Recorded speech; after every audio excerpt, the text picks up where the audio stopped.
La tendance des humains est de s'exprimer lourdement, de façon compliquée, mystique, alors que tout est simple en relation avec notre origine de poussière.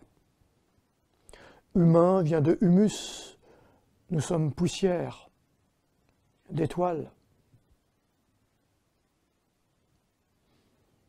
Et donc, l'univers est musique, l'univers est son.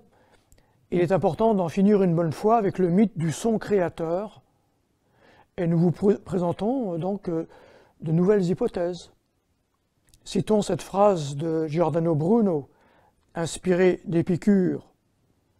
Des êtres vivants habitent ces mondes. Les mondes sont illimités en nombre, ceux qui sont semblables aux nôtres et ceux qui sont dissemblables. Tout est illimité, il n'y a pas d'extrémité, il n'y a pas de limite. Rien ne naît de ce qui n'est pas. Le tout a toujours été tel qu'il est maintenant et sera toujours tel. Ainsi s'exprimait Épicure. Et donc les sujets que nous évoquons ici sont, pour nous, l'occasion d'une mise au point importante.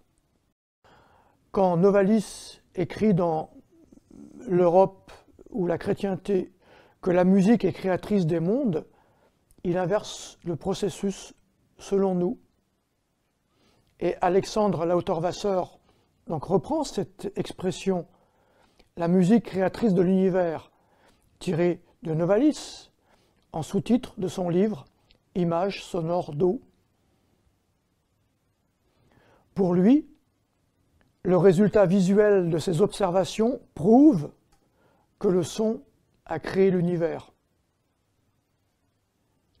Ce n'est là qu'une pure spéculation, et notre réflexion se renouvelle de la même manière lorsque Hans Jenny y voit une preuve de la morphogénèse, de la genèse des formes dans la nature en lien avec la très incohérente théorie de l'évolution de Charles Darwin. Rien ne permet de déduire que les sons à l'origine de ces images que les chercheurs ont produites, qu'ils provoquent à l'aide de diverses expériences, peuvent expliquer la morphogénèse, donc le processus du développement des formes dans le domaine du vivant. Et a fortiori comment un soi-disant Big Bang pourrait être à l'origine de l'harmonie de l'univers, ou qu'un son ou une musique puisse avoir créé cet univers, ou même avoir été présent avant même le Big Bang et avant l'univers. Nous émettons plutôt l'hypothèse que l'univers serait lui-même créateur de la musique, et non l'inverse, car l'univers est son.